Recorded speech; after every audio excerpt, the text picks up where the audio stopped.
M ಪ್ರವ್ರಜಂತಮನುಪೇತಮಪೇತಕೃತ್ಯಂ ದ್ವೈಪಾಯನೋ ವಿರಹಕಾತರ ಆಜುಹಾವ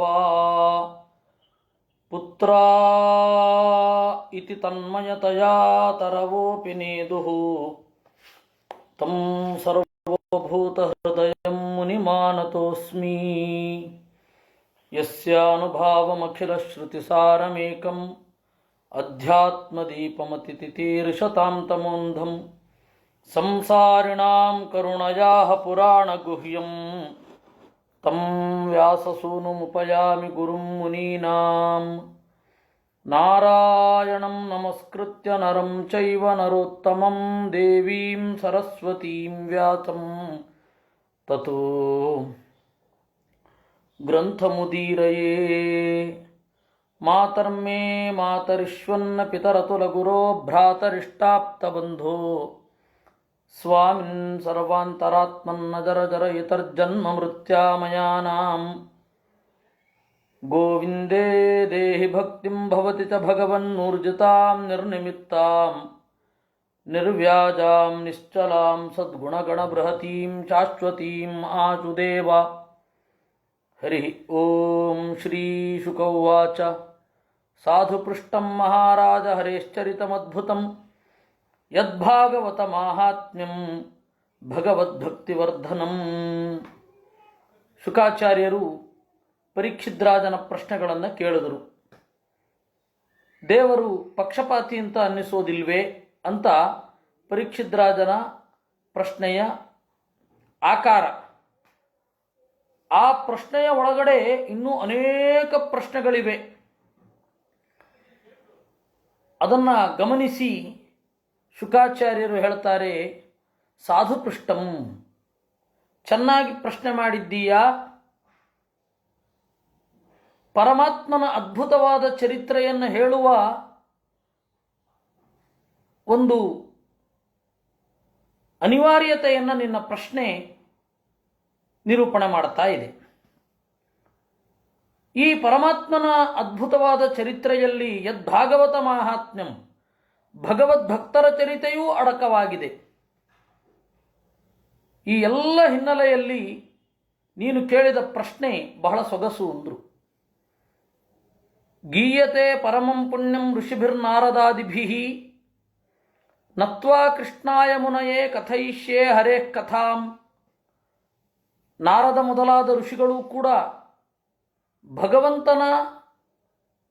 ಭಗವಂತನಲ್ಲಿ ಭಕ್ತಿ ಜಾಸ್ತಿ ಆಗಲಿ ಅನ್ನೋ ಉದ್ದೇಶದಿಂದ ಭಗವದ್ಭಕ್ತರ ಕಥೆಗಳನ್ನು ಹೇಳ್ತಾರೆ. ನಾನು ನಮ್ಮ ತಂದೆಯವರಾದ ವೇದವ್ಯಾಸ ಋಷಿಗಳಿಗೆ ನಮಸ್ಕಾರ ಮಾಡಿ ಪರಮಾತ್ಮನ ಕಥೆಯನ್ನು ಹೇಳ್ತೇನೆ. ಅದರಲ್ಲಿ ನಿನ್ನ ಪ್ರಶ್ನೆಗೆ ಉತ್ತರ ಇದೆ. ನಿರ್ಗುಣೋಪಿ ಷಜೋ ವ್ಯಕ್ತಃ ಭಗವಾನ್ ಪ್ರಕೃತೆ ಪರಃ ಸ್ವಮಾಯ ಗುಣಮಾವಿಶ್ಯ ಬಾಧ್ಯ ಬಾಧಕತಾಂ ಗತಃ. ದೇವರು ನಿರ್ಗುಣ, ಸತ್ವರಜಸ್ತಮೋ ಗುಣಗಳಿಂದ ದೂರಾಗಿರುವವ. ಅಜಃ, ಹುಟ್ಟದವ. ಅವ್ಯಕ್ತಃ, ಯಾರಿಗೂ ಪೂರ್ತಿಯಾಗಿ ತಿಳಿಯಲಾಗದವ. ಅಂತಹ ಪರಮಾತ್ಮ ಪ್ರಕೃತೇ ಪರಃ, ಪ್ರಕೃತಿಯ ಪ್ರಭಾವದಿಂದ ಆಚೆ ಇದ್ದಾನೆ. ಅದರಿಂದಾಗಿ ನೀವು ದೇವರು ಪಕ್ಷಪಾತಿ ಅಲ್ವೇ, ದೇವತೆಗಳನ್ನು ಮಾತ್ರ ರಕ್ಷಣೆ ಮಾಡ್ತಾನೆ, ದೈತ್ಯರನ್ನ ದಾನವರನ್ನ ಎಷ್ಟೇ ಧರ್ಮಿಷ್ಠರಾಗಿದ್ದರೂ ರಕ್ಷಣೆ ಮಾಡೋದಿಲ್ಲ, ಈ ರೀತಿಯಾದ ಶಂಕೆ ಬೇಡ. ಮುಂದೆ ಪ್ರಹ್ಲಾದ ದೈತ್ಯ, ಆದರೆ ಅವನ ಸ್ವಭಾವವನ್ನು ನೋಡಿಕೊಂಡು ಅವನನ್ನು ರಕ್ಷಣೆ ಮಾಡಿದ. ಬಲಿ ದೈತ್ಯ, ಅವನ ಸ್ವಭಾವವನ್ನು ನೋಡಿ ರಕ್ಷಣೆ ಮಾಡಿದ. ಎರಡು ಪಿಶಾಚಿಗಳಿದ್ವು, ಘಂಟಾಕರ್ಣ ಮತ್ತು ಕರ್ಣ ಅಂತ. ಅದು ಪಿಶಾಚ ಜನ್ಮ. ಆದರೆ ಭಗವದ್ಭಕ್ತಿ, ಆ ಒಳ್ಳೆಯ ಗುಣಗಳು, ಅದನ್ನು ನೋಡಿ ದೇವರು ಉದ್ಧಾರ ಮಾಡಿದ್ದು. ಈ ಎಲ್ಲ ಹಿನ್ನೆಲೆಯಲ್ಲಿ ಪ್ರಕೃತೆ ಪರಹ ಸ್ವಮಾಯ ಗುಣಮಾವಿಶ್ಯ, ತನ್ನ ಇಚ್ಛೆಯಿಂದ ಬಾಧ್ಯ ಬಾಧಕತಾಂ ಗತಃ. ದೇವರು ಬಾಧ್ಯನೂ ಆಗ್ತಾನೆ, ಬಾಧಕನೂ ಆಗ್ತಾನೆ. ಏನು ಹೀಗಂದ್ರೆ, ದೇವರು ಪ್ರಕೃತಿಯಿಂದ ಆಚೆ ಇದ್ದಾನೆ, ಆದ್ದರಿಂದ ಪ್ರಕೃತಿಯಿಂದ ಬರುವ ಸುಖ ಅವನಿಗಿಲ್ಲ, ಪ್ರಕೃತಿಯಿಂದ ಬರುವ ದುಃಖವೂ ಇಲ್ಲ ಅಂತ ನಾವಿಲ್ಲಿ ತನಕ ವೇದಾಂತದಲ್ಲಿ ಚಿಂತನೆ ಮಾಡ್ತಾ ಇದ್ರೆ, ನೀವು ಹೇಳ್ತಾ ಇದ್ದೀರಾ ಬಾಧ್ಯ ಬಾಧಕತಾಂ ಗತಃ. ದೇವರು ಬಾಧೆಗೆ ಒಳಗಾಗ್ತಾನೆ, ದೇವರು ಬಾಧಕನೂ ಆಗ್ತಾನೆ. ಏನಿದು? ದೇವರು ನೋವು ಕೊಡ್ತಾನೆ, ನೋವು ತಿಂತಾನೆ ಅಂತ ಹೇಳಿದ ಹಾಗಾಯಿತು. ಇದೆಂಥದಿದು? ಆಚಾರ್ಯರು ಹೇಳಿದ್ರು, ಬಾಧ್ಯಾದಿಸ್ತಃ ಹರಿರ್ನಿತ್ಯಂ ಬಾಧ್ಯತಾದಿ ಗತೇತ್ಯಪಿ ಗೀಯತೆ ನತು ಬಾಧ್ಯತ್ವಾತ್ ದೋಷ ಯುತತ್ವತಃ. ಗೀಯತೆ ನತು ಬಾಧ್ಯತ್ವಾದಿ ದೋಷಯುತತ್ವತಃ. ದೇವರು ಬಾಧ್ಯ ಅಂತ ಹೇಳುತ್ತಾರೆ, ನೋವಿಗೆ ಒಳಗಾಗುವ ಜೀವರಲ್ಲಿ ಅಂತರ್ಯಾಮಿಯಾಗಿರ್ತಾನೆ ಅನ್ನುವ ದೃಷ್ಟಿಯಲ್ಲಿ. ಇನ್ನು ದೇವರು ಬಾಧಕನಾಗಿರ್ತಾನೆ, ಆದರೆ ಆ ಬಾಧದಿಂದ ಅವನಿಗೆ ಲೇಪ ಇಲ್ಲ. ಯಾಕೆ ಅಂದರೆ ಪ್ರಕೃತಿಯಿಂದ ಆಚೆ ಇದ್ದಾನೆ. ಆದ್ದರಿಂದ ಈ ರೀತಿ ಅರ್ಥ ಮಾಡಬೇಕೇ ವಿನಃ ದೇವರು ನೋವನ್ನು ಉಣ್ಣುತ್ತಾನೆ ಅಂತ ಅರ್ಥ ಮಾಡಬಾರದು. ಸತ್ವಂ ರಜಸ್ತಮ ಇತಿ ಪ್ರಕೃತೇರ್ನಾತ್ಮನೋ ಗುಣಾ ನತೇಷಾಂ ಯುಗಪದ್ರಾಜನ್ ಹರಾಸ ಉನ್ನಾಹ ಏವಚ. ಸತ್ವಗುಣ, ರಜೋಗುಣ, ತಮೋಗುಣ ಅನ್ನೋದು ಪ್ರಕೃತಿಯ ಒಳಗಡೆ ಒಂದಿದೆ. ಅದು ಜೀವನ ಗುಣ ಅಲ್ಲ. ಜೀವನಲ್ಲಿ ಇರುವ ಗುಣ ಪ್ರಕೃತಿಯ ಏರಿಳಿತಗಳಿಗೆ ಕಾರಣ ಆಗಲ್ಲ. ಪ್ರಕೃತಿಯ ಗುಣಗಳು ಪ್ರಕೃತಿಯ ಏರಿಳಿತಕ್ಕೆ ಕಾರಣ ಆಗತ್ತೆ. ನತೇಶಾಂ ಯುಗಪದ್ರಾಜನ ಹ್ರಾಸ ಉನ್ನಾಹ ಏವಚ. ಈ ಸತ್ವಗುಣ, ರಜೋಗುಣ, ತಮೋಗುಣಗಳು ಒಮ್ಮೆಲೆ ಹ್ರಾಸ ಆಗಲ್ಲ, ಒಮ್ಮೆಲೆ ಉನ್ನಾಹ ಅಬ್ಬರಿಸುವುದಿಲ್ಲ. ಒಟ್ಟಿಗೆ ಇಳಿತ ಇಲ್ಲ, ಒಟ್ಟಿಗೆ ಉಬ್ಬರವಿರೋದಿಲ್ಲ. ಜಯಕಾಲೇತು ಸತ್ವಸ್ಯ ದೇವರ್ಷೀನ್ ರಜಸಃ ಅಸುರಾನ್ ತಮಸೋ ಯಕ್ಷರಕ್ಷಾಂಸಿ ತತ್ಕಾಲಾನುಗುಣೋ ಭಜನ್. ಸತ್ವ ವಿಜೃಂಭಿಸುವಾಗ ದೇವತೆಗಳೇ, ಋಷಿಗಳೇ ಮೊದಲಾದವರ ಪರವಾಗಿ ದೇವರು ಇರ್ತಾನೆ. ಆ ಅವತಾರ ನಮಗೆ ಕಾಣತ್ತಷ್ಟೇ. ರಜೋಗುಣ ಎದ್ದು ಕುಣಿತಾ ಇರುವಾಗ ರಜೋಗುಣದ ಉಬ್ಬರದಲ್ಲಿ ಅಸುರರಿಗೆ ಅನುಕೂಲನಾಗಿ ಇರ್ತಾನೆ ದೇವರು. ತಮೋಗುಣದ ಉಬ್ಬರದಲ್ಲಿ ಯಕ್ಷರಿಗೆ, ರಾಕ್ಷಸರಿಗೆ ಅನುಕೂಲನಾಗಿ ದೇವರಿರ್ತಾನೆ. ನೋಡಿ, ಮೂರೂ ಜನರಿಗೂ ಅನುಕೂಲನಾಗಿ ಇರ್ತಾನೆ. ನೀ ಏನು ಹೇಳಿದ್ದು? ಇಂದ್ರಸ್ಯಾರ್ಥೆ ಕಥಂ ದೈತ್ಯಾನ್ ಅವಧಿ ದ್ವಿತಮೋ ಯಥಾ ಅಂತ. ಇಂದ್ರನಿಗಾಗಿ ದೈತ್ಯರನ್ನು ಹೇಗೆ ಕೊಲ್ತಾನೆ ದೇವರು ಅಂತ ಕೇಳಿದೆ. ಯಾರು ಹೇಳಿದ್ದು? ಆಯಾ ಜೀವರು ಎತ್ತರಕ್ಕೆ ಏರಲಿ, ಅವರವರ ಸಾಧನೆಗಳನ್ನು ಮಾಡಲಿ ಅಂತ ಹೇಳಿ ಅವರ ಪರವಾಗಿಯೂ ನಿಲ್ತಾನೆ. ಆದರೆ ಪ್ರಕಟವಾಗಿ ನಿಲ್ಲುವುದಿಲ್ಲ. ಅವರಿಗೆ ಬೇಕಾದ ಅನುಕೂಲವನ್ನು ಮಾಡಿಕೊಡ್ತಾನೆ. ಅವರ ಅಜ್ಞಾನ ಹೆಚ್ಚುವುದಕ್ಕೆ ಬೇಕಾದ ಪರಿಸರವನ್ನು ಕೊಡ್ತಾನೆ. ಅವರ ಪಾಪಗಳನ್ನು ಕೂಡಲೇ ಶಿಕ್ಷಿಸೋದಿಲ್ಲ. ಯಾರು ಹೇಳಿದ್ದು ನಿನಗೆ ಇಂದ್ರನ ಪಕ್ಷದಲ್ಲಿ ನಿಂತು ದೈತ್ಯರನ್ನು ಕೊಲ್ತಾನೆ ಅಂತ? ದೈತ್ಯರ ಒಳಗಡೆ ನಿಂತು ಋಷಿಗಳನ್ನು ಬಾಧಿಸುವುದಿಲ್ಲವೇ? ಯಕ್ಷರಾಕ್ಷಸರ ಒಳಗಡೆ ನಿಂತು ಋಷಿಗಳನ್ನು ಬಾಧಿಸುವುದಿಲ್ಲವೇ? ಒಳ್ಳೆಯತನ ಅನ್ನೋದು ಕೆಡುಕಿನ ಮುಂದೆ ಸೋಲೋದಿಲ್ವೇ? ಯಾರು ಹೇಳಿದ್ದು ದೇವರು ಪಕ್ಷಪಾತಿ ಅಂತ? ಪಕ್ಷಪಾತಿ ಅಲ್ಲ ದೇವರು. ಜಯಕಾಲೇತು ಸತ್ವಸ್ಯ. ಸತ್ವ ಗೆಲ್ಲುವಾಗ ದೇವತೆಗಳನ್ನು ಮತ್ತು ಋಷಿಗಳನ್ನು ಬೆಳೆಸುತ್ತಾನೆ. ರಜೋಗುಣದ ಉಬ್ಬರದಲ್ಲಿ ಅಸುರರಿಗೆ, ಅಂದರೆ ಮನುಷ್ಯರೇ ಮೊದಲಾದವರಿಗೆ ಅವಕಾಶ ಮಾಡಿಕೊಡ್ತಾನೆ. ತಮೋಗುಣದ ಉಬ್ಬರದಲ್ಲಿ ಯಕ್ಷರಾಕ್ಷಸರಿಗೆ ಅವಕಾಶ ಮಾಡಿಕೊಡ್ತಾನೆ. ಇದು ನೀವು ಪ್ರಕೃತಿಯ ಏರಿಳಿತಗಳಿಗೆ ಅನ್ವಯಿಸಬಹುದು. ಇದನ್ನೇ ದೈನಂದಿನ ನಡೆಗೆ ಅನ್ವಯಿಸಬಹುದು. ಇದನ್ನೇ ಒಂದು ಸಂಸ್ಥೆಯ ಏಳು ಬೀಳಿಗೆ ಅನ್ವಯಿಸಬಹುದು. ಇದನ್ನೇ ಒಂದು ರಾಜ್ಯದ ಅವನತಿ ಮತ್ತು ಉನ್ನತಿಗೆ ಅನ್ವಯಿಸಬಹುದು. ಇದೇ ಸೂತ್ರವನ್ನು ಒಂದು ದೇಶದ ಉನ್ನತಿ ಅವನತಿಗಳಿಗೆ ಅಳವಡಿಸಬಹುದು. ಇದೇ ಸೂತ್ರವನ್ನು ಒಂದು ಜಾತಿಯ, ಒಂದು ಸಂಸ್ಕೃತಿಯ, ಯಾವುದು ಉನ್ನತಿ ಅವನತಿಗಳಿರುತ್ತೆ ಅದೆಲ್ಲದಕ್ಕೂ ಇದೇ ಸೂತ್ರ. ಈ ಸೂತ್ರದ ಹಿನ್ನೆಲೆಯಲ್ಲಿಯೇ ನೀವು ಎಲ್ಲವನ್ನು ನೋಡಬಹುದು.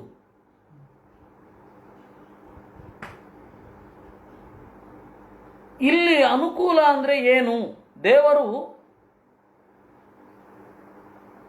ದೇವಋಷಿಗಳಿಗೆ ಅನುಕೂಲನಾಗಿ ಇರ್ತಾನೆ, ರಜೋಗುಣದ ಉಬ್ಬರದಲ್ಲಿ ಅಸುರರಿಗೆ ಅನುಕೂಲನಾಗಿ ಇರ್ತಾನೆ,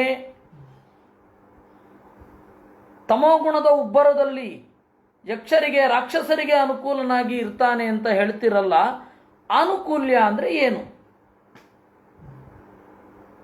ಸತ್ವ ಗೆಲ್ಲುವಾಗ ಸತ್ವದ ಉಬ್ಬರದಲ್ಲಿ ದೇವತೆಗಳಿಗೆ ಮತ್ತು ಋಷಿಗಳಿಗೆ ಅನುಕೂಲನಾಗಿರೋದು ಅಂದರೆ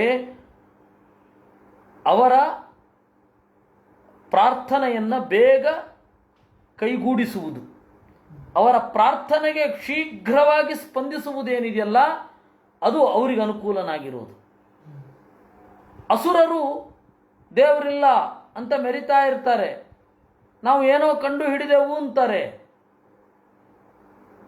ಆಗ ಬಂದ ಆ ರಜೋಗುಣದ ಉಬ್ಬರದಲ್ಲಿ ಬಂದ ಪ್ರಯೋಗಗಳೆಲ್ಲ, ರಜೋಗುಣದ ಉಬ್ಬರದಲ್ಲಿ ಬಂದ ಶಾಸ್ತ್ರಗಳೆಲ್ಲ ಡಾಗ್ಮ್ಯಾಟಿಕ್ ಲೆವೆಲಲ್ಲಿ ಯಶಸ್ವಿಯಾಗ್ತವೆ. ಅದು ರಜೋಗುಣಕ್ಕೆ ಅನುಕೂಲ ಆಗಿರೋದು ಅಂತ. ಇನ್ನು ತಮೋಗುಣಕ್ಕೆ ಅನುಕೂಲ ಆಗಿರೋದು. ತಮೋಗುಣಕ್ಕೆ ಅನುಕೂಲ ಆಗಿರೋದು ಅಂದರೆ ಏನು? ಯಕ್ಷರು ರಾಕ್ಷಸರು ವಿಜೃಂಭಿಸುವಾಗ ಅವರ ಪಾಪಕ್ಕೆ ಕೂಡಲೇ ಶಿಕ್ಷೆಯನ್ನು ಕೊಡದೇ ಇರುವುದು. ಈ ಸಿದ್ಧಾಂತದ ಏಳು ಬೀಳಿಗೂ ಇದೇ ಕಾರಣ. ಕೂಡಲೇ ಅವರ ಸಿದ್ಧಾಂತ ತಪ್ಪು ಅಂತ ಹೇಳಿ ಅವರಿಗೆ ಮನವರಿಕೆ ಮಾಡದೇ ಇರೋದು. ಇದು ಆನುಕೂಲ್ಯ. ಒಬ್ಬೊಬ್ಬರಿಗೆ ಒಂದೊಂದು ಆನುಕೂಲ್ಯ. ಅಂತಿಮವಾಗಿ ಅವರವರ ಗುಣಾಭಿವ್ಯಕ್ತಿಗೆ ಕಾರಣ ಅಂತಲೇ ಅರ್ಥ, ಅಂತಿಮವಾಗಿ. ಆದರೆ ಅದು ನಡೆದು ಬರುವ ಹಾದಿಯಲ್ಲಿ ಈ ತರಹ ಇರುತ್ತೆ. ಜ್ಯೋತಿರಾದಿರಿವಾಭಾತಿ ಸಂಘಾತಾನ್ನ ವಿವಿಚ್ಯತೆ ವಿದಂತಿ ಆತ್ಮಾನಮಾತ್ಮಸ್ಥಂ ಮಥಿತ್ವಾ ಕವಯೋಂತತಃ. ಈ ರೀತಿಯಾಗಿ ಸತ್ವಗುಣದ ಏರು ಇಳಿತ, ರಜೋಗುಣದ ಉಬ್ಬರವಿಳಿತ, ತಮೋಗುಣದ ಉಬ್ಬರವಿಳಿತಗಳಲ್ಲಿ ತಟಸ್ಥವಾಗಿ ಸಜ್ಜನರು ಯೋಚನೆ ಮಾಡುತ್ತಾರೆ. ಜ್ಞಾನಿಗಳು, ಸಜ್ಜನರು ಅನ್ನೋದಕ್ಕಿಂತ ಜ್ಞಾನಿಗಳು ಅಂತತಃ ಮಥಿತ್ವ ವಿದಂತಿ, ಒಳಗಡೆ ನೋಡ್ಕೊಳ್ತಾರೆ. ಜ್ಯೋತಿರಾದಿರಿವಾಭಾತಿ, ಬೆಳಕು ಮೊದಲಾದವುಗಳಂತೆ ದೇವರು ತೋರ್ತಾನೆ. ಸಂಘಾತಾನ್ನ ವಿವಿಚ್ಯತೆ, ಇದು ದೇವರ ಕ್ರಿಯೆ ಅಂತ ಬೇರ್ಪಡಿಸಲಾಗದಷ್ಟು ಎಲ್ಲರ ಕ್ರಿಯೆ ಒಳಗಡೆ ಹಾಸುಹೊಕ್ಕಾಗಿರ್ತಾನೆ ದೇವರು. ಏನು ಹಾಗಂದ್ರೆ ಆಚಾರ್ಯರು ತಾತ್ಪರ್ಯದಲ್ಲಿ ಅದನ್ನು ಬಿಡಿಸಿದ್ದಾರೆ.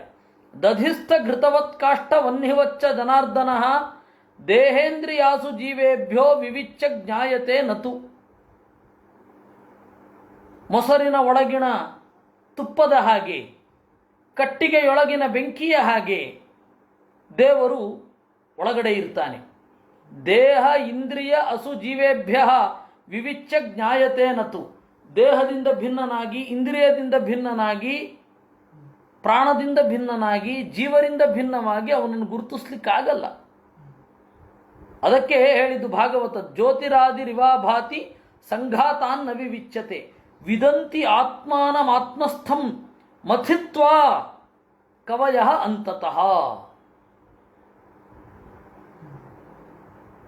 ಆಳವಾಗಿ ಮಥನ ಮಾಡಿ ಪ್ರಜೆಗಳು ತಿಳ್ಕೊಳ್ತಾರೆ, ಜ್ಞಾನಿಗಳು ತಿಳಿದುಕೊಳ್ಳುತ್ತಾರೆ. ಇದು ಈ ಸತ್ವಗುಣ, ರಜೋಗುಣ, ತಮೋಗುಣಗಳ ಏರಿಳಿತ ಒಂದೊಂದು ಕಾಲದಲ್ಲಿ ಇತಿಹಾಸವನ್ನು ತಟಸ್ಥವಾಗಿ ಯೋಚನೆ ಮಾಡುವಾಗ, ನಮ್ಮ ದೈನಂದಿನ ಕ್ರಿಯೆಗಳನ್ನು ತಟಸ್ಥವಾಗಿ ಯೋಚನೆ ಮಾಡುವಾಗ, ನಮ್ಮ ತಲೆಮಾರಿನ ಸ್ಥಿತಿಗತಿಗಳನ್ನು ವಿವೇಚನೆ ಮಾಡುವಾಗ ಈ ಸೂತ್ರ ಇರಬೇಕು. ಸತ್ವಗುಣದ ಉಬ್ಬರವಿಳಿತ, ರಜೋಗುಣದ ಉಬ್ಬರವಿಳಿತ, ತಮೋಗುಣದ ಉಬ್ಬರವಿಳಿತ. ಈ ಉಬ್ಬರ ಮತ್ತು ಇಳಿತಗಳಲ್ಲಿ ಇನ್ನೊಂದನ್ನು ಲಘುವಾಗಿ ಕಾಣಬಾರದು. ಸತ್ಯದ ಬೆನ್ನ ಹಿಂದೆ ಬೀಳಬೇಕು. ಸತ್ಯದ ಬೆನ್ನ ಹಿಂದೆ ಬೀಳಬೇಕಾದ್ರೆ ಮಥಿತ್ವ, ಚೆನ್ನಾಗಿ ಮಥನ ಮಾಡಬೇಕು. ಯಾಕೆಂದ್ರೆ ಈ ಇತಿಹಾಸವನ್ನು ಅರ್ಥೈಸುವ ಈ ಸೂತ್ರವನ್ನು ನಮಗೆ ಕೊಡದಿದ್ದರೆ, ಅವರವರ ದೇಶದ ಇತಿಹಾಸದಲ್ಲಿ ಅವರವರ ಟೆಕ್ಸ್ಟ್ ಬುಕ್ಕಿನಲ್ಲಿರುವ ಇತಿಹಾಸದಂತೆ,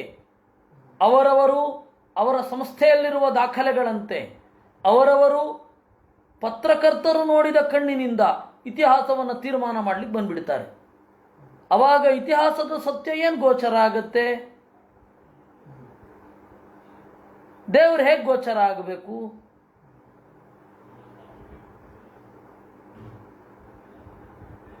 ಒಬ್ಬರು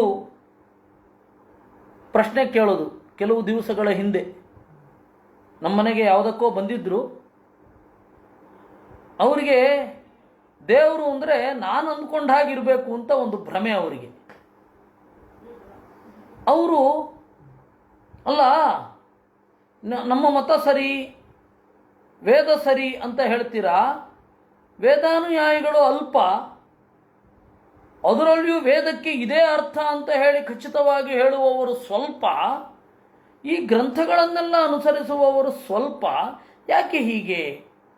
ಜಗತ್ತಿನಲ್ಲಿ ಮೆಜಾರಿಟಿಯಲ್ಲಿ ಇರೋದು ಕ್ರಿಶ್ಚಿಯಾನಿಟಿ, ಹೀಗಾಗಿ ಅದು ಸರಿ ಅಂತ ತೀರ್ಮಾನ ಮಾಡಬಹುದು. ಅದರ ನಂತರ ಇಸ್ಲಾಂ, ಅದರಿಂದಾಗಿ ಅದು ಸರಿ ಅಂತ ತೀರ್ಮಾನ ಮಾಡಬಹುದು. ಆಮೇಲೆ ನಾವು ಬಂದರೆ ಹಿಂದೂ ಮತ ಅಂತ ಬಂದಾಗ ಸಾವಿರಾರು ಪ್ರಭೇದಗಳಿದೆ. ಮೆಜಾರಿಟಿ ಮೈನಾರಿಟಿ ಅಂತ ಲೆಕ್ಕ ತೆಗೆದುಕೊಂಡ್ರೆ ನಮ್ಮ ಸಿದ್ಧಾಂತ, ನಮ್ಮ ವೇದದ ಅರ್ಥ ಎಲ್ಲವೂ ಕೂಡ ಸಂಕುಚಿತವಾಗತ್ತೆ. ಇದನ್ನು ಸರಿ ಅಂತ ಹೆಂಗೆ ಒಪ್ಪೋದು ಅಂತ ಕೇಳಿದ್ರು ಅವರು. ಆ ಪ್ರಶ್ನೆ ಯಾರಿಗೆ ಬರುತ್ತೆ ಅವರಿಗಾಗಿ ಈ ಉತ್ತರ. ಜ್ಯೋತಿರಾದಿರಿವಾ ಭಾತಿ ಸಂಘಾತಾನ್ ನ ವಿವಿಚ್ಯತೆ ವಿದಂತ್ಯಾತ್ಮಾನಮಾತ್ಮಸ್ಥಂ ಮಥಿತ್ವ. ಮಥನ ಮಾಡಬೇಕು. ಮೆಜಾರಿಟಿ ಅನ್ನೋದು ಡೆಮಾಕ್ರಸಿ ಅಂತನ್ನುವ ಹಿಪಾಕ್ರಸಿಯಲ್ಲಿ ಅದು ವಿಕ್ಟರಿ ಮೇಕರ್. ಆದರೆ ಸತ್ಯದ ಪಕ್ಷದಲ್ಲಿ, in the case of truth, minority ಅಂತನ್ನೋದೇ ಪ್ರಬಲ. ಕಾರಣ ಏನು ಅಂದರೆ ಬಹಳ ಜನ ಸತ್ಯದಿಂದ ದೂರ ಇರ್ತಾರೆ. ನೀವು ಮೈನಾರಿಟಿ ಇದೆಯಾ ಅಲ್ಲಿ ನೋಡಬೇಕು. ಈ ಪರಿಸ್ಥಿತಿ ಇವತ್ತಿದೆ. ಬಹಳ ಜನ ಒಂದು ಕಡೆಗೆ ಹೋಗ್ತಾ ಇದ್ದಾರೆ ಅಂದರೆ ಆ ಸತ್ಯವನ್ನು ಅನುಮಾನದಿಂದ ನೋಡುವಂತಹ ಪರಿಸ್ಥಿತಿ ಇವತ್ತಿದೆ. ಅದರಿಂದಾಗಿ ನೀವು ಮಥಿತ್ವ ಕವಯ ಅಂತತಃ ಒಳಗಡೆಯಿಂದ ಮಥನ ಆಗಬೇಕು. ಆ ಮಥನ ಆಗಿ ನೀವು ಸತ್ಯದ ದಾರಿಯನ್ನು ತೀರ್ಮಾನ ಮಾಡಬೇಕು. ಜ್ಞಾನಿಗಳು ಮಾಡೋದು ಹಾಗೆ. ಜ್ಞಾನಿಗಳು ಮಾಡೋದು ಹಾಗೆ. ಇದನ್ನ ಅವರು ಹೇಳ್ತಾರೆ. ಇದು ವಿಷ್ಣು ತತ್ವ ನಿರ್ಣಯದ ಟೀಕೆಯಲ್ಲಿ ಜಯತೀರ್ಥರು ಹೇಳ್ತಾರೆ. ಒಂದು ಚುನಾವಣೆ ಇಟ್ಟರೆ ಹೇಗೆ, ವೇದವನ್ನು ಯಾರು ಒಪ್ತಾರೆ ಯಾರು ಒಪ್ಪಲ್ಲ ಅದರಿಂದ ತೀರ್ಮಾನ ಮಾಡಬಹುದು. ಅದರಿಂದ ವೇದದ ಸತ್ಯತ್ವವನ್ನು ತೀರ್ಮಾನ ಮಾಡಲಿಕ್ಕೆ ಬರೋಲ್ಲ. ಯಾಕೆ ಅಂತಂದರೆ ಮಹಾತ್ಮರು ಯಾರು ಅನ್ನೋದೇ ದೊಡ್ಡ ವಿವಾದಾಸ್ಪದ ವಿಚಾರ ಆಗತ್ತೆ. ಅವರವ್ರಿಗೆ ಅವರವರ ಮೂಲ ಪುರುಷರು ಮಹಾತ್ಮರಾಗಿ ಬಿಡ್ತಾರೆ. ಅದರಿಂದ ನಾವು ತರ್ಕಶುದ್ಧವಾದ ದಾರಿಯಲ್ಲಿ ಹೋಗಬೇಕು ಅಂತ ಜಯತೀರ್ಥರು ಹೇಳ್ತಾರೆ. ಅವರು ಇನ್ನೂ ಒಂದು ಮಾತು ಹೇಳ್ತಾರೆ, ಯತ್ರ ಅಲ್ಪೀಯಾಂಶೋ ದೋಷಾಸ್ತ ಪಕ್ಷ, ಯಾವ ಮತವನ್ನು ಅನುಸರಿಸಿದರೆ ಅತ್ಯಂತ ಕಡಿಮೆ ದೋಷ ಇರುತ್ತೋ ಅದನ್ನು ಮೊದಲು ಮತ ಅಂತ ಒಪ್ಕೋ, ಆಮೇಲೆ ಅಲ್ಲಿರುವ ದೋಷಗಳ ನಿವಾರಣೆಗೆ ಆಮೇಲೆ ಪ್ರಯತ್ನ ಪಡೋಣ. ಎಲ್ಲ ಮತಗಳ ಸಮಸ್ಯೆಗಳನ್ನು ನೀವು ಇಷ್ಟಿಷ್ಟು ಅಂತ ಗುಡ್ಡೆ ಹಾಕ್ಕೊಂಡು ಕೂತ್ರೆ ವೇದ ಅಪೌರುಚೇಯ ಅಂತನ್ನುವ ಮತದಲ್ಲಿ ಇರುವ ದೋಷ 2-3. ಉಳಿದ ಎಲ್ಲ ಮತಗಳಲ್ಲಿ ಒಂದೊಂದು ಲಾರಿಗಟ್ಟಲೆ ದೋಷಗಳುಂಟು. ನೀವು ದೋಷ ಅಂತ ನಿಮಗೊಂದು ಕಲ್ಪನೆ ಬರಲಿಕ್ಕೆ ಹೇಳ್ತಾ ಇದ್ದೇನೆ. ಒಂದೊಂದು ಲಾರಿ ಲೋಡ್ಗಟ್ಟಲೆ ದೋಷಗಳುಂಟು. ಕಡಿಮೆ ದೋಷಗಳು ವೈದಿಕ ಮತದಲ್ಲಿರೋದು. ಮೊದಲು ಅದನ್ನು ಒಪ್ಕೋ, ಆಮೇಲೆ ಅದ್ರ ಒಳಗಡೆ ಹೋಗೋಣ ಅಂತಾರೆ. ರಾಘವೇಂದ್ರ ಸ್ವಾಮಿಗಳು ಆ ಟಿಪ್ಪಣಿಯಲ್ಲಿ ಬರೀತಾರೆ, ವೈದಿಕೇಶ್ವಪಿ ಯಾಗಂ ಕರೋಮೀತಿ ಧನಂ ಸಂಗೃಹ್ಯ ಪ್ರತಾರಯಂತೋ ಭವಂತಿ. ವೈದಿಕ ಮಾರ್ಗಾನುಯಾಯಿಗಳಲ್ಲಿಯೂ ಯಾಗ ಮಾಡ್ತೇನೆ ಅಂತ ಹೇಳಿ ಹಣವನ್ನು ಸ್ವೀಕರಿಸಿ ಯಾಗ ಮಾಡದೆ ಅಥವಾ ಸರಿಯಾದ ದಾರಿಯಲ್ಲಿ ಮಾಡದೆ ಏಮಾರಿಸುವವರು ಇರ್ತಾರೆ.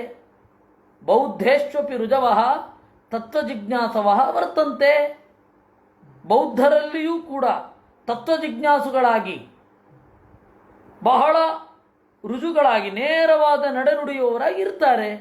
ಅದರಿಂದಾಗಿ ಜನರನ್ನು ನೋಡಿಕೊಂಡು ನೀವು ಮತವನ್ನು ತೀರ್ಮಾನ ಮಾಡಲಿಕ್ಕೆ ಆಗೋಲ್ಲ. ಎಷ್ಟು ಚಂದದ ಮಾತು ಅದು,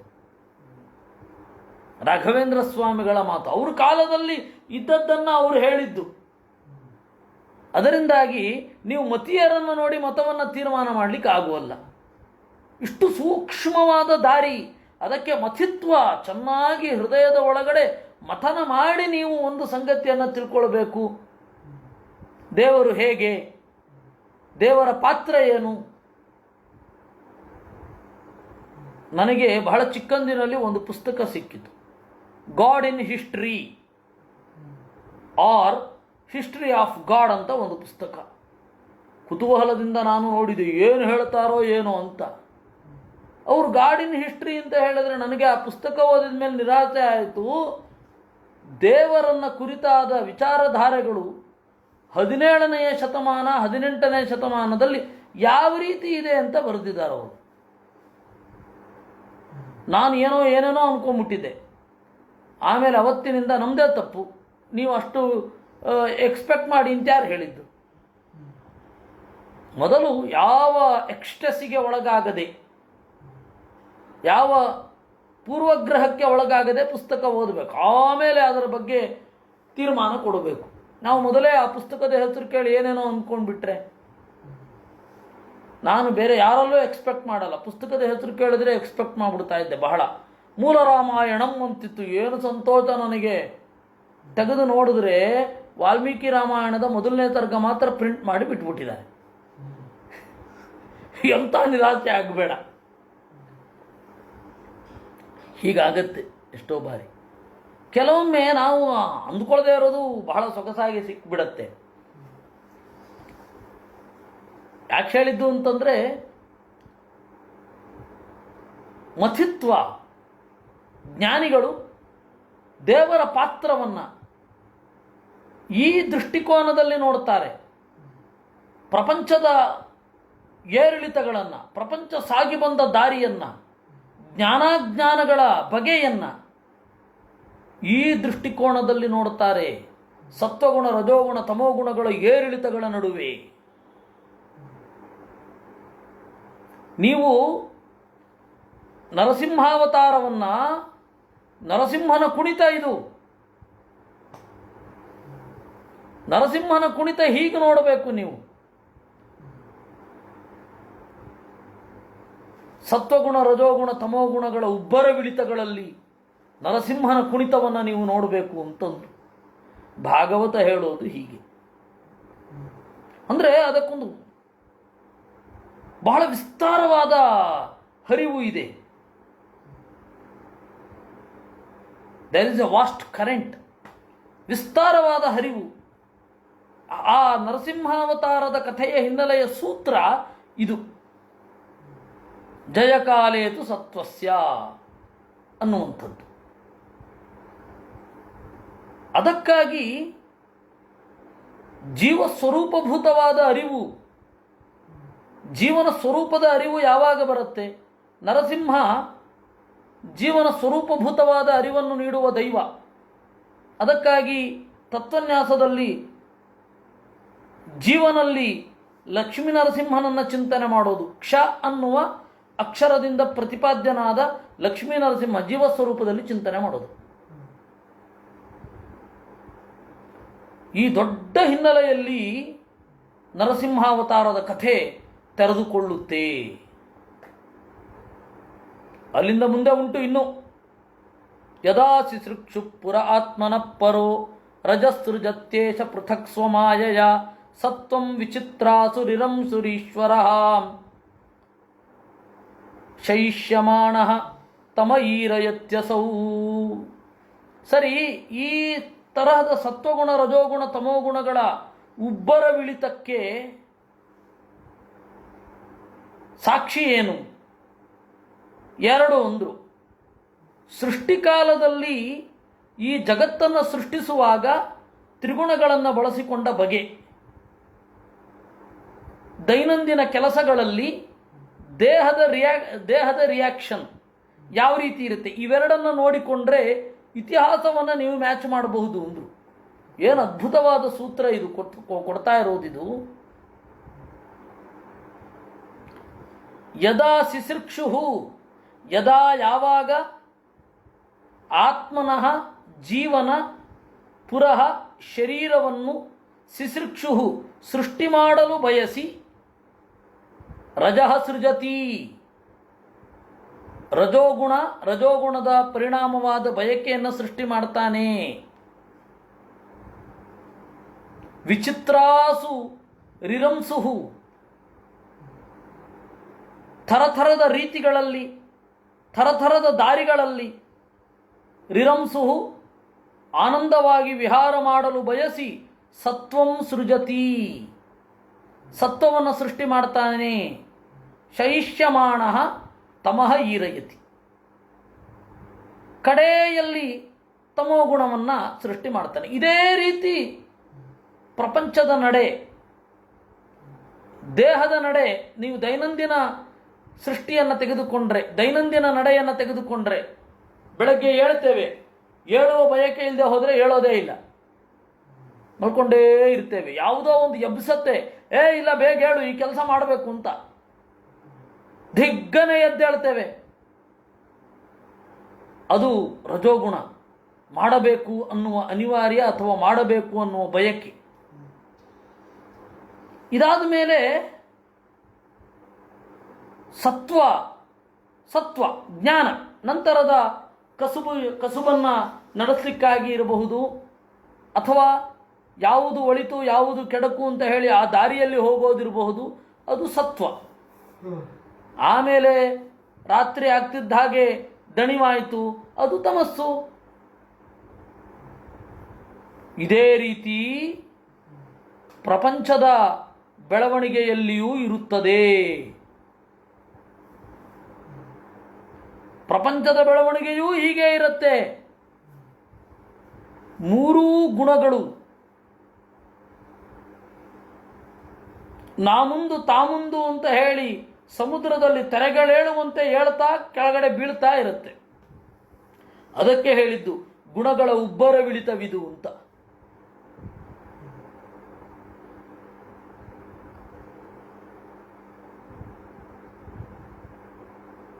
ಜ್ಞಾನ ಬೇಕು, ಯಾಕೆ? ಆನಂದವನ್ನು ಅನುಭವಿಸ್ಲಿಕ್ಕೆ. ಜ್ಞಾನ ಇಲ್ಲ ಅಂದರೆ ಆನಂದವನ್ನು ಅನುಭವಿಸ್ಲಿಕ್ಕಾಗಲ್ಲ. ಈ ಆನಂದ ಬೇಕು, ಅದಕ್ಕೆ ತಮೋಗುಣದ ಅಡ್ಡಿ ಉಂಟಾದಾಗ ದೇವರು ಸತ್ವಗುಣವನ್ನು ಉದ್ರೇಕಿಸುತ್ತಾನೆ. ಹಾಗಾದರೆ ಇನ್ನು ಒಂದೇ ಪ್ರಶ್ನೆ ನಮಗೆ ಉಳಿಯೋದು, ಅಲ್ಲ, ಸತ್ವಗುಣದ ಏರುಗತಿಯಲ್ಲಿ ದೇವರು ಇಳಿದು ಬರ್ತಾನೆ, ರಜೋಗುಣದ ಏರುಗತಿಯಲ್ಲಿ ದೇವರು ಇಳಿದು ಬರೋಲ್ಲ, ತಮೋಗುಣದ ಏರುಗತಿಯಲ್ಲಿ ದೇವರು ಇಳಿದು ಬರೋಲ್ಲ. ಯಾಕೆ? ಇದು ಪಕ್ಷಪಾತ ಅಲ್ವಾ ಅಂತ ನಿಮ್ಮ ಮನಸ್ಸಿನಲ್ಲಿ ಪ್ರಶ್ನೆ ಬಂದಿರಬಹುದು. ಇದಕ್ಕೆ ಉತ್ತರ ಏನು ಗೊತ್ತಾ?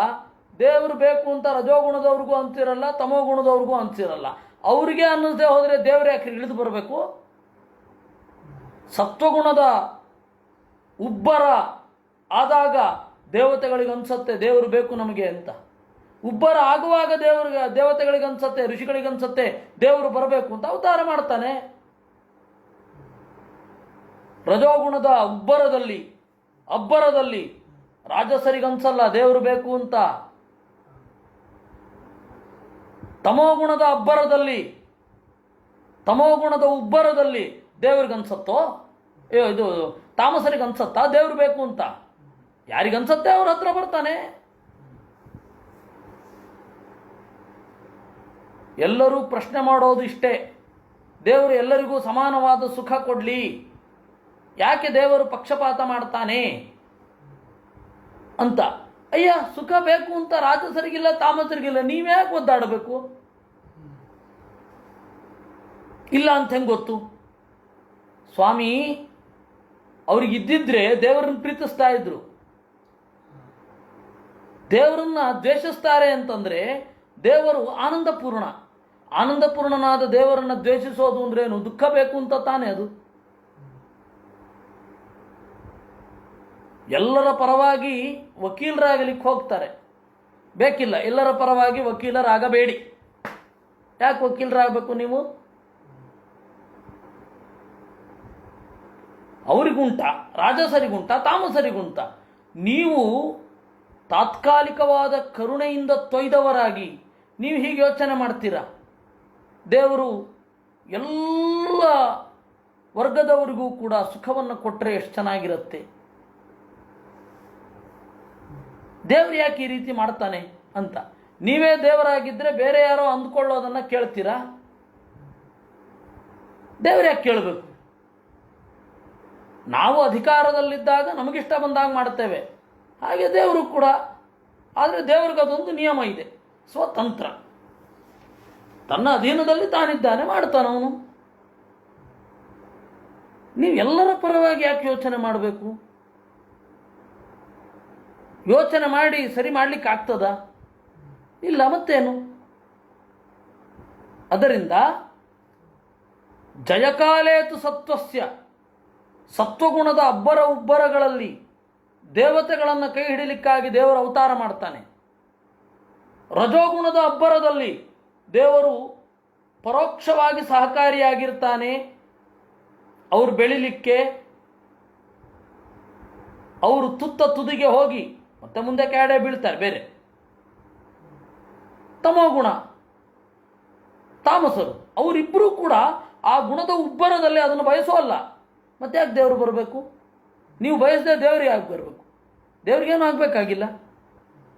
ಸಾತ್ವಿಕರು ಬಯಸಿದ್ರು ಏನೂ ಆಗಬೇಕಾಗಿಲ್ಲ, ಆದರೆ ಅವರು ಬಯಸಿದ್ರಲ್ಲ, ಅದಕ್ಕೆ ಪ್ರೀತಿಯಿಂದ ಬಂದ. ಈ ಸೂತ್ರ ನಿಮಗೆ ಬೇಕೇ ಬೇಕು. ಇದನ್ನು ಎಷ್ಟೂ ಆಯಾಮದಲ್ಲಿ ನೋಡ್ಲಿಕ್ಕೆ ಬರುತ್ತೆ. ನಾನು ಕೇವಲ ಒಂದು ಸೂಜಿಯ ಮೊನೆಯಷ್ಟು ಮಾತ್ರ ನಿಮಗೆ ಕೊಡ್ತಾ ಇರೋದು.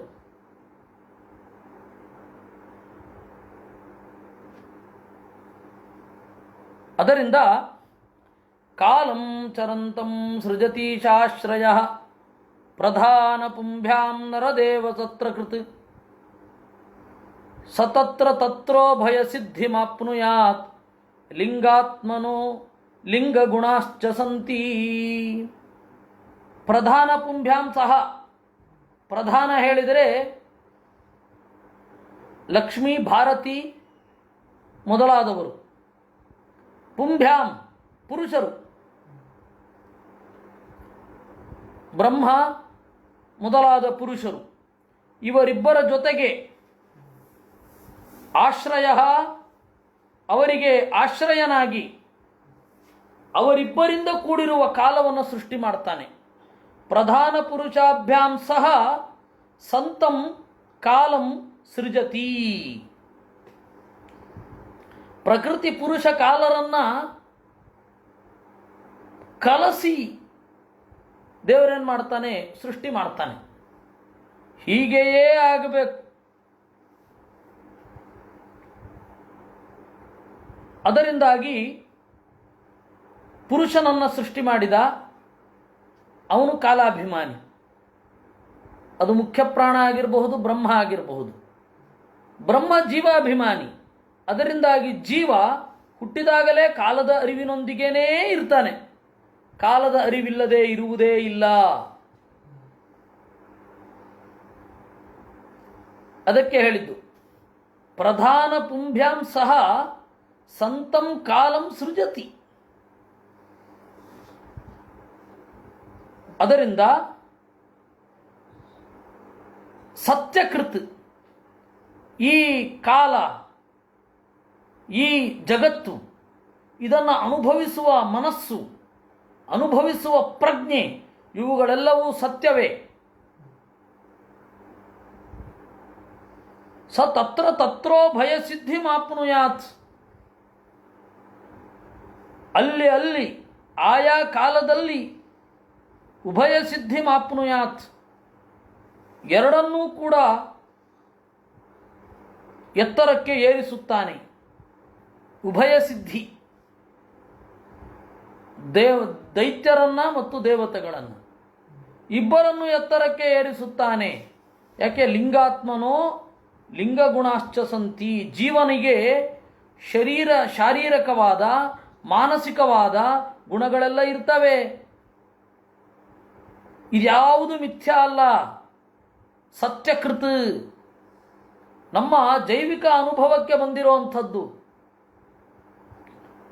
ಹೀಗಾಗಿ ದೇವರ ಅವತಾರದ ಉದ್ದೇಶ ಇಷ್ಟು. ಈ ದೇವರ ಪರೋಕ್ಷವಾದ ಅಪರೋಕ್ಷವಾದ ಪಾತ್ರ ಜಗತ್ತಿನಲ್ಲಿ ಹೀಗಿದೆ.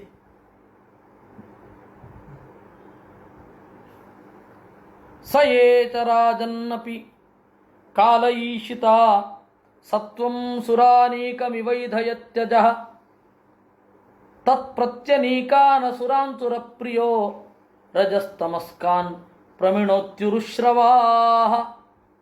ಸ ಏಷ ರಾಜನ್, ಓ ರಾಜನೇ, ಏಷಃ ಈ ಪರಮಾತ್ಮನು, ಕಾಲೇ ಕಾಲಕ್ಕೆ ತಕ್ಕಂತೆ, ಸತ್ವಂ ಸತ್ವಗುಣದ ಪ್ರತೀಕವಾದ, ಸುರಾನೀಕಂ ಏಧಯತಿ ಇವ ದೇವತೆಗಳನ್ನು ಬೆಳೆಸುವಂತೆ ತೋರ್ತಾನೆ. ಪ್ರತ್ಯಕ್ಷವಾಗಿ ಪರೋಕ್ಷವಾಗಿ ಅವರನ್ನೂ ಬೆಳೆಸಿರ್ತಾನೆ, ನಮಗದು ಕಾಣುವಲ್ಲ. ತತ್ಪ್ರತ್ಯನೀಕಾನ್ ಅಸುರಾನ್ ಸುರಪ್ರಿಯ. ಸತ್ವೇ ರಜೋಗುಣ ತಮೋಗುಣದ ಏರಿಳಿತಗಳ ಕಾಲದಲ್ಲಿ ತತ್ಪ್ರತ್ಯನೀಕಾನ್ ಅಸುರಾನ್, ಆ ದೇವತೆಗಳಿಗೆ ವಿರುದ್ಧವಾದ ಗುಣಗಳಿರುವ ಅಸುರರನ್ನ ಏರಿಸಿ, ಕಾಲ ಬಂದಾಗ ರಜಸ್ತಮಸ್ಕಾನ್ ಪ್ರಮಿಣೋತಿ, ರಜೋಗುಣ ಇರುವವರನ್ನ ತಮೋಗುಣ ಇರುವವರನ್ನ ಪ್ರಮಿಣೋತಿ ಹಿಂಸತಿ ತ್ಯೇವಾರ್ಥ, ಅವರನ್ನು ಬಗ್ಗು ಬಡಿತಾನೆ. ಹೀಗಾಗಿ ದೇವರ ಬೆಂಬಲ ಇಬ್ಬರಿಗೂ ಇದೆ. ಆದರೆ ಒಬ್ಬರಿಗಿದೆ ಅಂತ ಗೊತ್ತಿದೆ, ಇನ್ನಿಬ್ಬರಿಗೆ ಇದೆ ಅಂತ ಗೊತ್ತಿಲ್ಲ ಅಷ್ಟೆ. ಹೀಗಾಗಿ ಆ ಪರಿಸರದಲ್ಲಿ ಮೂಡುವ ಪ್ರಶ್ನೆಗಳು, ಆ ಪರಿಸರದಲ್ಲಿ ನಡೆದ ವೈಜ್ಞಾನಿಕ ಪ್ರಯೋಗಗಳು, ಅದರ ಫಲಿತಾಂಶಗಳು, ಅದರಿಂದ ಬರುವಂತಹ ಸಿದ್ಧಾಂತಗಳು, ಅದರ ಕನ್ಕ್ಲೂಷನ್ಗಳು, ಅದರ ಇತಿಹಾಸದ ದಾಖಲೆಗಳು, ಇದೆಲ್ಲವೂ ಕೂಡ ಇದರೊಳಗಡೆ ಸೇರಿಬಿಡುತ್ತೆ. ಎಷ್ಟು ವಿಸ್ತಾರವಾಗಿದೆ, ಎಷ್ಟು ವಿಸ್ತಾರವಾದ ವಿಷಯ ಇದು. ಈ ಭಾಷ್ಯಕ್ಕೆ ಆಚಾರ್ಯರು ಬಹಳ ವ್ಯಾಖ್ಯಾನ ಬರೀತಾರೆ ಈ ಶ್ಲೋಕಕ್ಕೆ. ಅದನ್ನು ನೋಡೋಣ ಈಗ. ಕಾಲೇ ಕಾಲ ವಿಷಯೇಪಿ ಈಶಿತ. ಕಾಲೇ ಅಂದರೆ ಕಾಲ ವಿಷಯ. ಕಾಲ ವಿಷಯವಾದ್ಯಾವುದು? ಸತ್ವ ಇರಬಹುದು, ರಜೋಗುಣ ಇರಬಹುದು, ತಮೋಗುಣ ಇರಬಹುದು. ದೇಹಾದಿ ಕಾರಣತ್ವಾತ್ ಸುರಾನೀಕಮಿವ. ಸತ್ವಗುಣ ಅನ್ನುವುದು ದೇವತೆಗಳ ಸಮೂಹದ ಪ್ರತಿನಿಧಿ. ಸ್ವಭಾವತ ಪ್ರಿಯತ್ವಾತ್ತು ಸದಾ ದೇವಪ್ರಿಯೋ ಹರಿ ಅಪ್ರಿಯಶ್ಚ ಅಸುರಾಣಾಂ ಸಹ ಸ್ವಭಾವಾತ್ ತೂಭಯಂ ನೃಣಾಂ. ದೇವತೆಗಳಿಗೆ ಸ್ವಾಭಾವಿಕವಾಗಿ ದೇವರು ಇಷ್ಟ, ದೈತ್ಯರಿಗೆ ಸ್ವಾಭಾವಿಕವಾಗಿ ಅಪ್ರಿಯ. ಹಾಗಂತ ಹೇಳಿ ನಾನು ಅವರಿಗೆ ಅಪ್ರಿಯ ಅಂತ ಹೇಳಿ ಅವರಿಗೆ ದೇಹ ಕೊಡಲ್ವೇ? ಸಂಸಾರದಲ್ಲಿ ಅನುಭವಿಸಬಹುದಾದ ಸುಖ ಕೊಡಲ್ವೇ? ಅವರು ಒಂದು ಕಾಲದಲ್ಲಿ ಮೆರೆಯುವಂತೆ ಮಾಡಲ್ವೇ? ಮಾಡೇ ಮಾಡ್ತಾನೆ. ದೇಶಕಾಲವು ಗುಣಾಂಶ್ಚೈವ ಭಕ್ತ್ಯಾದೀನಪ್ಯಪೇಕ್ಷತು ಯೋಗ್ಯತಾಂಚ ತಥಾಕರ್ಮ ಸಮ ಇತ್ಯಭಿಧೀಯತೆ. ಅದರಿಂದ ದೇಶ, ಕಾಲ, ಗುಣ ಭಕ್ತಿ ಮೊದಲಾದ ಗುಣಗಳು ಇವುಗಳನ್ನು ಇಟ್ಟುಕೊಂಡು ಯೋಗ್ಯತೆ ಮತ್ತು ಕರ್ಮ ಇವುಗಳನ್ನೆಲ್ಲ ಇಟ್ಟುಕೊಂಡು ಫಲವನ್ನು ಕೊಡ್ತಾನೆ. ಆದ್ದರಿಂದಾಗಿ ದೇವರನ್ನು ಸಮ ಅಂತನ್ನೋದು. ಎಲ್ಲರಿಗೂ ಸಮವಾಗಿ ಕೊಡ್ತಾನೆ ಅನ್ನುವವನನ್ನು ಸಮ ಅನ್ನಲ್ಲ. ಪ್ರಸಿದ್ಧ ಉದಾಹರಣೆ ಬೇಕಾಷ್ಟು ಜನ ಕೊಟ್ಟಿದ್ದಾರೆ. ಆದರೂ ಕೂಡ ಹೇಳ್ತೇನೆ, ಯಾರು ಎಷ್ಟು ಮಾರ್ಕ್ಸಿಗೆ ಪರೀಕ್ಷೆ ಅದು ಪ್ರಸಿದ್ಧ ಉದಾಹರಣೆ ಉಂಟಲ್ಲ. ಯಾರು ಎಷ್ಟು ಮಾರ್ಕ್ಸಿಗೆ ಬರೆದಿದ್ದಾರೆ, ಯಾರ ಬರಹ ಎಷ್ಟು ಚೆನ್ನಾಗಿರುತ್ತೆ ಅದಕ್ಕೆ ತಕ್ಕ ಹಾಗೆ ಮಾರ್ಕ್ಸ್ ಕೊಟ್ಟರೆ ಅವನ್ನ ಸಮ ಅಂತನ್ನೋದು. ಯಾರು ಎಷ್ಟೇ ಚೆನ್ನಾಗಿ ಬರೆದಿದ್ರು ಎಲ್ಲರಿಗೂ ಸಮಾನತೆ ಸಿಗಬೇಕು ಅಂತ ಹೇಳಿ ಎಲ್ಲರಿಗೂ 30 ನಂಬರೋ ಅಥವಾ ಎಲ್ಲರಿಗೂ 100 ನಂಬರೋ ಕೊಟ್ಟರೆ ಅದನ್ನು ಸಮ ಅಂತ ಕರೆಯುವಲ್ಲ. ಹೇಗೆ ಹಾಗೆ. ಇದು ಪ್ರಸಿದ್ಧ ಉದಾಹರಣೆ. ಬಹಳ ಜನ ವಿದ್ವಾಂಸರು ಈ ಉದಾಹರಣೆಗಳನ್ನು ಕೊಟ್ಟಿದ್ದಾರೆ. ಅದರಿಂದಾಗಿ ನತತ್ರ ರುಚಿ.